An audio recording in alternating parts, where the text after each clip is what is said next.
Pastor Trish, and this is our weekly devotion time. Looking ahead to Sunday, September 12th, just a reminder that our worship times are changing with the start of Sunday school. Our first worship remains at 8:30 a.m., but our late worship will be 10:30 a.m. beginning Sunday. And if the weather holds, we'll be outside. I am not bringing this evening one of our scripture readings for this coming Sunday as I normally do. Instead, I am bringing a translation of Psalm 46. For those of you that receive our newsletter, you might remember that I mentioned the psalm in our August-September newsletter article. I first heard this psalm. I shouldn't say I first heard it. Who knows when I might have first heard it, but it first struck me 20 years ago in a worship service on September 12th. So it'll be 20 years ago this Sunday. We were doing a community worship service after 9/11. And this psalm was a part of that worship service. And it struck me that evening. I think for one reason being that I wonder about its place in the worship service, about what it was saying. And while I don't think I understood it completely, I just remember that it touched my heart, I guess, that particular evening, that worship service, and has stayed with me. And it's come back to me over and again at various times over the years. Most recently, I was in a group setting last week, and this psalm was used as the basis for our conversation. And so I wanted to share it with you here in this space as well. One of the questions that somebody asked me last week as we talked about it is, how has this psalm changed for you? And how has your understanding of it changed? And I said, honestly, I'm still not sure if I understand this psalm, but it speaks to me in different ways and in different times. So I want to share it with you and invite you to sit back, maybe even close your eyes, but listen to this psalm. It comes from, this particular translation comes from a book by Nan Merrill, and the title of the book is Psalms for Praying, an Invitation to Wholeness. This is Psalm 46.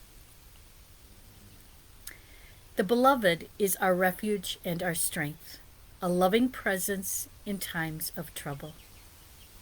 Therefore we will not fear, though the earth should change, though the mountains shake in the heart of the sea, though its waters roar and foam, though the mountains tremble with its tumult.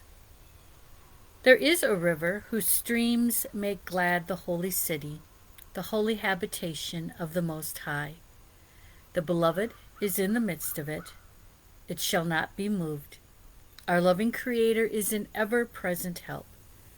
The nations may be at war, countries left in ruins, yet is the voice of the Almighty heard, melting hearts of stone.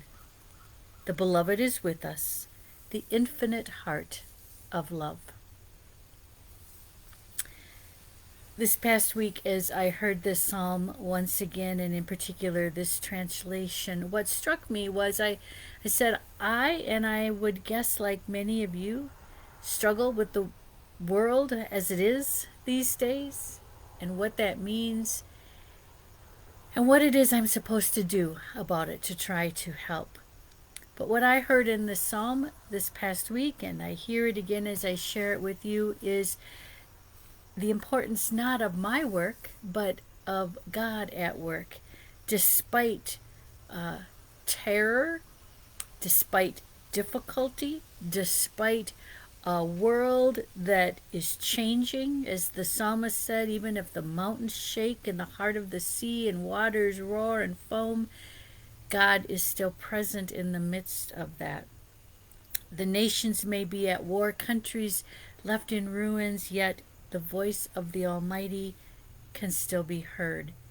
And so I find comfort in that when nations are at war, countries are at ruin, the world seems to be changing constantly. It is shaking, and waters are foaming and roaring, and storms and fires and and viruses and all of those things. Yet this psalm reminds us that we need not fear, because as it says, the beloved is in the midst of it.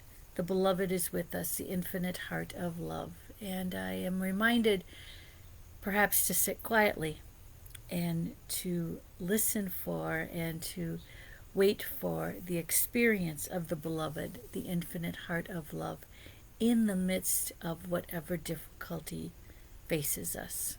So that is my devotion for you this day, as well as my prayer for you, that this psalm might speak to you as well, and that whatever fear or anxiety you might have about any of the many issues going on in our world, may you not fear, because you know that God is indeed in the midst of it, and God shall not be moved and will be with us as the infinite heart of love. Thanks, and we will see you again